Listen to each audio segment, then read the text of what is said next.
Hello అండి, అందరికీ నమస్కారం. నేను మీ శ్రీజ దమ్ము. నేను కూడా మీలాగే ఇంత త్వరగా బయటికి వస్తానని చెప్పి అస్సలు ఎక్స్పెక్ట్ చేయలేదు. ఇంకా ఆ ఫేజ్ నుంచి అయితే కంప్లీట్ గా బయటికి రాలేదు. నేను కూడా బ్లాంక్ లోనే ఉన్నాను. బట్ యా, నా కోసం చాలా మంది సపోర్ట్ చేశారు.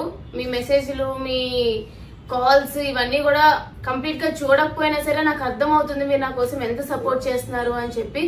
సో మీకోసం నేనైతే బయటికి రావాలి, మీకంటూ ఒక థ్యాంక్ యూ చెప్పాలి అని చెప్పి ఈరోజు ఇలా వస్తున్నాను అనమాట.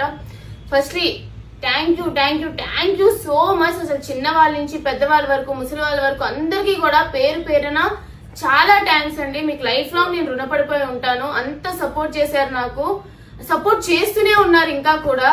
So thank you so much. అవును, నా వల్ల కొన్ని మిస్టేక్స్ జరిగినాయి, బట్ అవన్నీ కూడా మార్చుకుని నా గేమ్ స్టార్ట్ చేసి మంచిగా పేరు తెచ్చుకున్న టైంలో ఇలా బయటకు వచ్చేసాను అనే బాధ అయితే ఇంకా ఉండిపోయింది అనమాట. ఎవరిని కూడా నాకు ఏమిటి క్వశ్చన్ చేసి అసలు ఎందుకు ఇట్లా చేశారు అని చెప్పి అడగాలని లేదు. ఎందుకంటే ఇట్స్ షో ఫార్మేట్ అంటారు, నాకు అధికారం లేదనమాట. బట్ లైఫ్ గోస్ ఆన్ అని అనుకుంటున్నాను. It's tough, but I hope I come out strong అని అనుకుంటున్నా. బట్ నేనైతే బాగానే ఆడాను అని అనుకుంటున్నాను.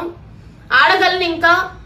అలానే ఆడి మీ ఇంకా సపోర్ట్ ఇంకా పెంచుకొని ఆ టాప్ లో చూద్దాం అనేది నాది ఒక చిన్న కోరిక ఉండేది. ఇప్పుడు అది లేదని చెప్పే చాలా హర్టింగ్ గా ఉందన్నమాట. బట్ నా కోసం చాలా మంది ఏడ్చారు, సపోర్ట్ చేస్తున్నారు, ఫైట్ చేస్తున్నారు. మీ అందరి కోసం అయితే నేను చెప్పగలిగింది ఒకటే థ్యాంక్ యూ, ఒకటే చెప్పగలను. సో థ్యాంక్ యూ అండి. ఇలానే నాకు సపోర్ట్ చేస్తూ ఉండండి. Thank you so much.